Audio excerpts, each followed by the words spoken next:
Good afternoon, everybody. Uneducated Economist here. So I thought I'd give you guys another building materials update. Last week, we saw some serious, significant moves in lumber prices going upward. And it was the middle of the week that I saw a couple of down moments. See, we've been up over 800 per thousand, and it dropped down to around 790. Okay, this is on the September contracts for lumber futures. And when it dropped down to 790, I was thinking, here we go. Did we reach a top? Is it possible? I had placed an order for some lumber at that time. For those of you who don't know, I work at a lumber yard. And the few items that I was looking for, which I figured I wasn't going to get, I was able to acquire. Now, that was earlier in the week. By the end of the week, the inventory from the supplier had been depleted. And that the second round of stock to bring in, because we bring in stock twice a week. We have an earlier one in the beginning of the week and then again at the end of the week. And this is for mostly pressure treated. The first part of the week, I was able to fill in all the holes, like all the empty bins and stuff like that, all the empty spots, except for some of the 2x6 decking. By the end of the week, when we went to reestablish that stock order again to fill in the holes, fill in the stuff we were depleted on, there was almost none to be had. So within a week, it was depleted. It's crazy. The demand right now is screaming high, off the charts. And in the middle of the week, when I saw that price drop and I was able to get that supply, I got a little excited. I thought maybe we are starting to see the inventory build and maybe prices are topping out. But by the end of the week, by Friday, prices had gone from 800 per thousand up to 915. 915 per thousand. That's what it closed at on Friday for September contracts. But something interesting is that if you go over and you look at November, because these contracts are for 2 months, September, November, again January. When you look at these contracts, obviously the farther you go out, the lesser the price is. Okay? But if you look at November's contract, it dropped as much as September went up. And it's trading at 766 per thousand right now. The November contracts are. And that's a downward move. They were up closer to 800. So the farther out, the November contracts have dropped, and September contracts, which I believe the last day is going to be Monday for trading on those, has gone up significantly. We went to place an order for some wafer wood. Now, for those of you who follow my channel, you know that I like to track 2x4/8 standard and better and half-inch CDX. But one of the bigger products in there is OSB, Oriented Strand Board. It is a very popular product for sheathing. The thing is about it is that it's very volatile. It moves. The prices in that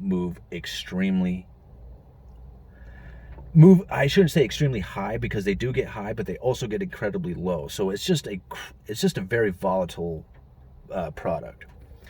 And right now, there's almost none to be had. Like, we could not find a supplier who had any to ship right away. They're weeks out, but they had none to ship out. And the price was almost as much as the half-inch CDXs. Right now, we're retailing half-inch CDX at $31.15. You would expect to pay around $18. $18 to $20 would be a typical price for half-inch CDX. Right now, it's selling at $31.15. OSB, if we had it, would be very close to that same price. I wouldn't be surprised, after reading some of the information I'm about ready to tell you, if we don't see half-inch OSB go above the CDX price, the half-inch CDX. So get this. A few of these companies, Arbeck, GP, LP, Martco, Norbord, Tolco, and Weyerhaeuser, are all off the market right now for their OSB. Meaning you cannot order from them. They have none. Everything that they are making right now is already sold. They are all running behind on shipments. Even Hubbard is running late now. Norbord's Texas mill had a fire last weekend, and Tolco had a fire in the I'm not even sure what this is, Athabasca, a few days ago. Both are assessing the situation and do not know when they will be running again.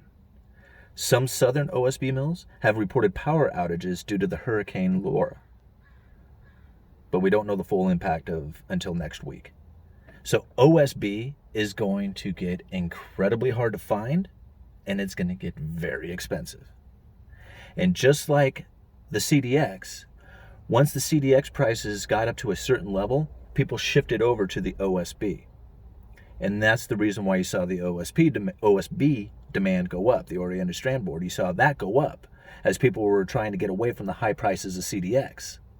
But now the OSB demand has gotten so high, has achieved such a level, and the supply is gone, that it's going to exceed, in my opinion, it could exceed the half-inch CDX price. Things are getting very strange out there in the building material industry, guys. Very strange. If I was to continue to read this report, it's pretty much the same as the things that we have been talking about over the past few weeks. They're recommending 45 days out on inventory. From the time you order till the time you're actually going to get it is around 45 days. We're talking framing lumber, plywood, stuff like that. The demand for it is off the charts right now, and the supply is getting very tight. And talking with some of the guys around here, just kind of getting their opinion on how long they think this is going to last. And many of them are thinking this is going to last until the new year, until after November sometime. And that was originally my thought until I started seeing those price drops taking place last week, and then the inventory that was available. I jumped the gun a little bit, thinking that maybe we might be seeing a top. But after reading some of this and talking with some of the guys about what they're feeling, it looks like this lumber shortage is going to continue for some time. And I'm going to try and keep you guys as much up to date as I can on some of the newest information that I got. And you guys let me know. Uneducated Economist.